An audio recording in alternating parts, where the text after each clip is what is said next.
একেই বলে আসলে চান কপাল। ডক্টর মোহাম্মদ ইউনূসের কপাল যে খুবই ভালো। শেখ হাসিনা সরকারের পতনের ঠিক পর মুহূর্ত থেকে আজকের দিন পর্যন্ত তিনি যথেষ্ট বিচক্ষণতার সহিত, অনেকে বলেন তিনি রাজনীতি বোঝেন না, কিন্তু তিনি আসলেই বোঝেন। যে বিএনপির নেতারা অলরেডি প্রকাশ্যে বা মিডিয়াতে ডক্টর মোহাম্মদ ইউনূসকে নিয়ে নানান সমালোচনা করছেন, এর মাঝখানে লন্ডনে জনাব তারেক রহমানের সাথে বৈঠকে যা যা ঘটছে অনেক কিছু আস্তে আস্তে বের হচ্ছে। একটা গোল্ডেন অফার জনাব ডক্টর ইউনূসকে দিয়েছে তারেক রহমান।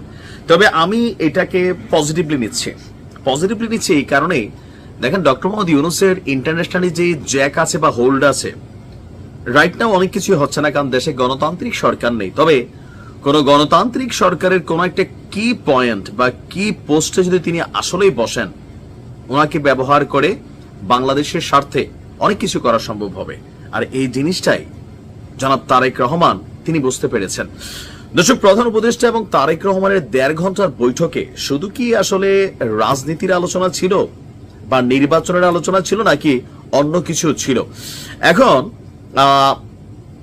বিএনপির স্থায়ী কমিটির সদস্য যিনি এই মুহূর্তে দলটির মুখপাত্র হিসাবে কাজ করছেন এবং সবচেয়ে বেশি বক্তব্য দিচ্ছেন বা ডক্টর ইউনূসকে নিয়ে সমালোচনা করতেন, সালাউদ্দিন আহমেদ এবং হাফিজ উদ্দিন আহমেদ দিয়েছে চাঞ্চল্যকর তথ্য যে ডক্টর মোহাম্মদ ইউনূসের সাথে ফেব্রুয়ারিতে নির্বাচন, মৌলিক সংস্কারের কয়েকটি বিষয়ে সম্মতি, বিচার প্রক্রিয়া এগিয়ে নেবার বিষয়ে আলোচনা করতে আপনার তারেক রহমানের উপর দায়িত্ব দিয়েছিল দলটির নীতি নির্ধারণী ফোরাম।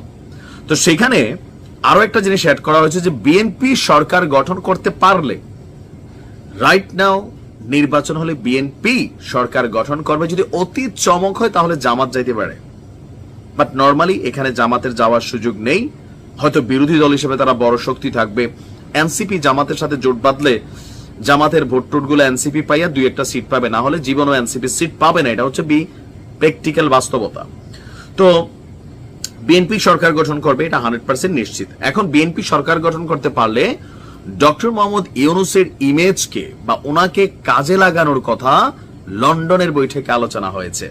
তার মানে ডক্টর মোহাম্মদ ইউনূসকে বিএনপি আগামী দিনে সরকার গঠন করলে এমন কোন পদে নিয়ে আসতে চায় যেখানে তার ইমেজটা কাজে লাগানো যাবে বাংলাদেশের স্বার্থে। তিনি বলছেন যে আগামীতে সরকার গঠন করতে পারলে দেশের অর্থনৈতিক মুক্তি এবং গণতান্ত্রিক ধারার রাজনৈতিক চর্চা প্রতিষ্ঠায় ডক্টর মোহাম্মদ ইউনূসের সহায়তা বা সাহায্য প্রত্যাশা করেছে বিএনপি। বিষয়টি প্রধান উপদেষ্টাকে জানানো হয়েছে সেই বৈঠকে। তিনি প্রস্তাব গ্রহণ করেছেন কিনা তার তথ্য এখনো আসে নাই। তবে তিনি প্রস্তাবগুলোর আপনার গুরুত্ব অনুধাবন করেছেন। বলছেন যে রাজনৈতিক দল এবং সরকারের একমত হওয়া বিষয়গুলো সংস্কার হবে, আর সংস্কার একটা চলমান প্রক্রিয়া। তো বিএনপি চাচ্ছে ডক্টর মোহাম্মদ ইউনূসের ইমেজটাকে কাজে লাগাতে। এখন ধরেন বেগম খালেদা জিয়ার যথেষ্ট বয়স হয়েছে, তিনি এই মুহূর্তে হয়তো বার্ধক্যে চলে আসছেন, দলটির একটা সভা নেত্রী হিসেবে থাকলেন। জনাব তারেক রহমান প্রধানমন্ত্রী পদে তিনি আসীন হলেন। তাহলে প্রশ্ন হচ্ছে প্রেসিডেন্ট পদরা, এই জায়গাটা ডক্টর মোহাম্মদ ইউনূসকে বিএনপি অফার করতে পারে, নাও করতে পারে। তবে যেহেতু বলছে ওনাকে কাজে লাগাইতে চায়, তো সেই ক্ষেত্রে এর বাহিরে অন্য কোনো পদ পদবিতে ডক্টর ইউনূস যাবেও না, লামসাম অন্য কোনো পোস্ট পদবিতে তিনি গ্রহণ করবেন না।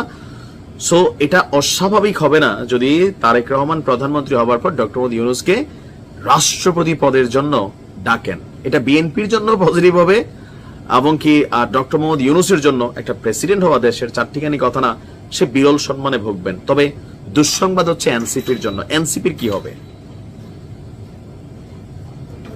এনসিপির রাজনীতি শেষ হয়ে যাবে, আর থাকলেও ওই লেভেলে যাবে না যতটা ডক্টর মোহাম্মদ ইউনূস সাপোর্ট করলে বা সরাসরি তিনি দলটির সাথে কানেক্টেড থাকলে হবে। দেখা যাক কি হয়, সময় বলে।